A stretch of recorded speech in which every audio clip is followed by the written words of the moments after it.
Final score, Manchester United 1, West Ham United 1. Goals from Zlatan Ibrahimovic and Sacco for West Ham. We're with Ian from the Manchester United Supporters Trust. Ian, another fucking 2 points dropped. Another 2 points dropped. It is another 2 points dropped. Not even Ian, do you think this is another 2 points dropped? It is Ian, another 2 points dropped. It's becoming a fucking whether you story like of it or the not. season, isn't it? It is, isn't it? It is. Remember when this place used to be a fortress? Remember when this place, like, this is like the Theatre of Dreams. It's people don't even refer to it that like anymore because, I mean, it used to be called the Theatre of Dreams because like the away team used to dream about getting points from here because, you know, they used to like, you know, think, okay, one day, you know what I mean, we'll null United's attacking football and get something, but nostalgia.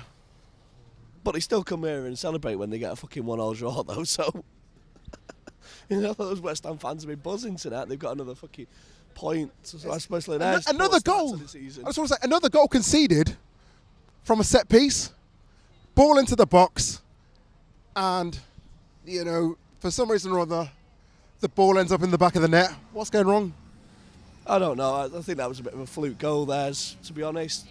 To be fair, ours, if you'd have actually put it, sat down and did it, that would have been, you know, you could have put that as a set piece. It was just a nice, chinky little food.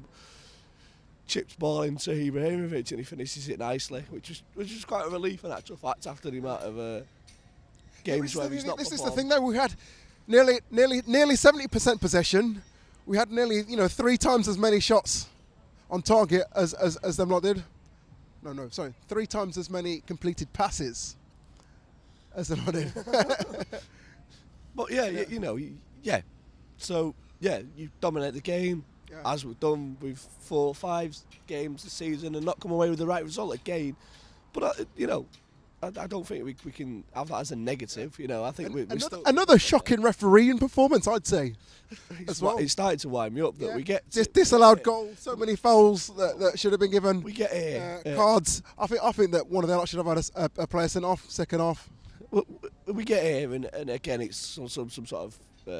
referees anti-fucking Mourinho sort of type thing. Yeah.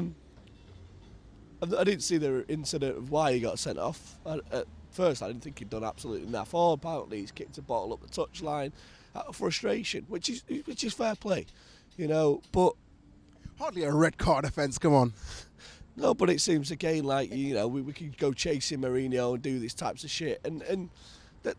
If that's going to be the case with the FA, then it is actually making an effect on the team, because they don't want to see that. They want to have their manager on the touchline. They want to play for him, and yeah, I'm not saying that they won't have come out and done that without him there. You know, they will have gone in at half time and listened to him and got their instructions, and really wanted to go for it. But at times, you know, it has actually taken some slight of effect. On our teams, and you know, it's starting to take an effect on results here. You know, the refereeing's either got to be consistently at one standard, or, you know, because we'll go and play an away game against Everton next weekend, and about the refereeing is nowhere near like it has been for the past 4 home games in the Premier League. It's not going to happen. And we all know referees don't like refereeing at Goodison. Let's be fair. I don't care where they referee. They've got to be consistently at wherever they play and whoever's on the pitch. But it just seems not to be a case. Because we were talking midweek about like the referee and how we thought he was a bit better compared to domestically. Yeah, he was he was a very lenient referee. You know, he could have spent the entire game blowing up for fouls left, right, and centre, but he didn't. He let play go on. And, you know, he was sensible. You know, he let a game of football happen today, and many times at the moment. And no way am I blaming a referee for performance, because, you know, you've said it before. So many passes, so many shots on target. We're creating chances. That's the positive and the great thing about what we're doing at the moment. But when you've got a referee on your back and the crowd gets on his back and he doesn't give you the things, you know, he came out that second half and he started to try and balance it up a bit so that he wasn't going to be so negative when he reads his report at the end of the game. But what he was giving us in that second half was 50-50 chances in our own box.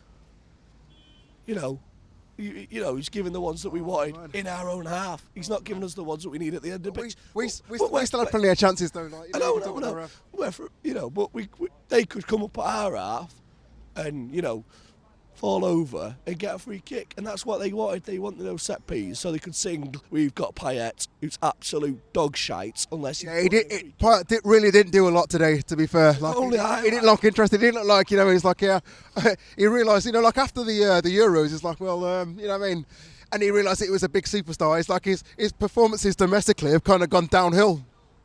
Well, he's only one thing was he shot on target, the Hayes save. That was it. Yeah. That's all he provided to that game today, and that's why they're going downhill because I think they're a one-man wonder who could do that. Yeah. But no, going back to the positives of today, we created chances.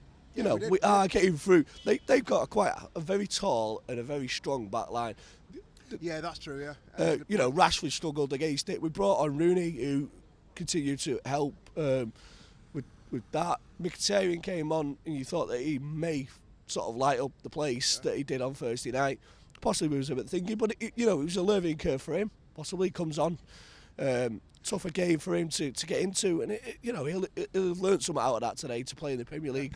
I don't think that Mourinho should have brought on Fellaini, quite frankly. When Fellaini come on, you saw my reaction. I just wanted to right, fuck this, I'm going home. Going home.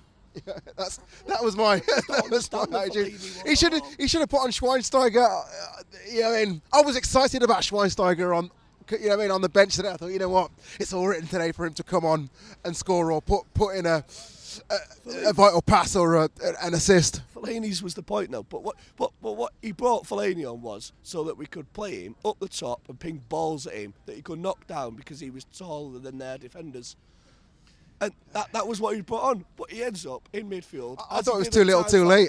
Well, it was too little today, but he ended up back in midfield, making fouls, slowing play down. Not just that, he gave away a vital free kick. In our half where West Ham could have scored, and at that time it was towards the end of the game when we really could have been attacking.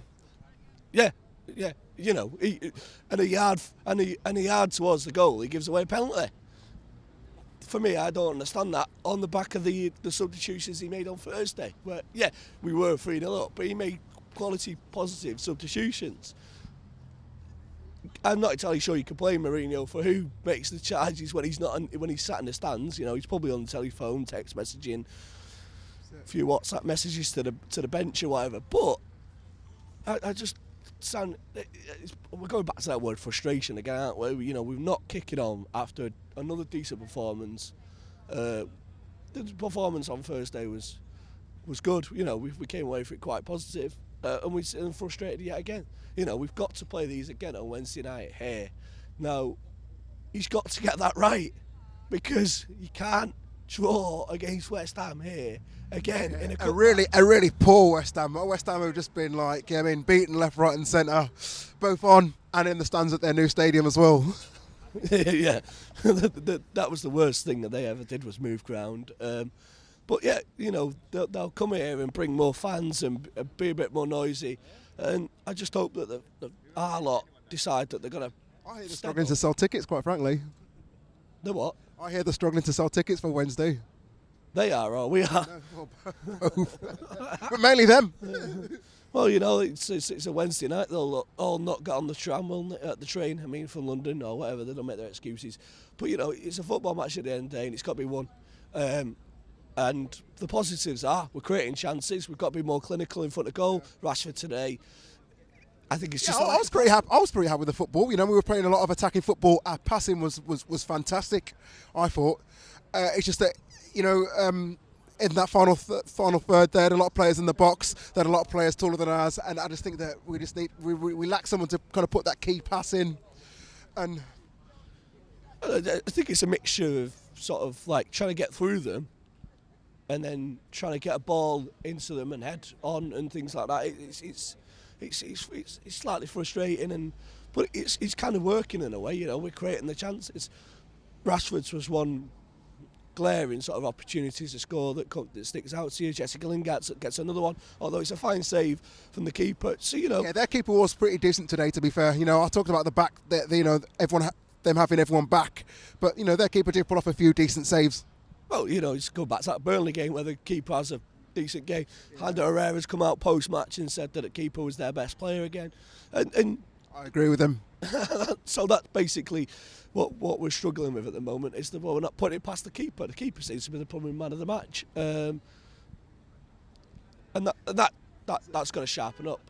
Give us a prediction for Wednesday. EFL Cup here at Old Trafford. Manchester United versus West Ham. Prediction. I think we'll win. I think that they'll come out after having a massive rollicking. Forget the hoo-ha of the booking and Mourinho's dancing on the sidelines. Obviously, we miss out on, is it Ibrahimovic we miss out on for that match on Wednesday? Mourinho. Well, you know, another 50k in the FA coffers to pay for Wembley will do quite well for them. But, you know, it's a game that I'd hope we'd win, that there's going to be a reaction to. But we should have a reaction and then a stop and then a reaction and a stop. I'm confident of a United win. I'm thinking that the West Ham will make a few changes. I don't think they'll be as strong as they are today, and I think that we'll just roll over them. Mind you, I said that on Sunday, didn't I? Thursday, sorry. I said we'd roll over them like carpet. Today it wasn't quite that easy, but the chances were there. Anyway, guys, gonna wrap it up here. Put your comments in the box below. Do you agree? Do you disagree? Subscribe to the channel. Follow us on Snapchat at United People's TV. Check us out. Follow us on... Is it mannequin challenge? What's Isn't it? Facebook, Instagram. That's one, yeah. This is the mannequin challenge. Until next time, guys. Come on, the Reds.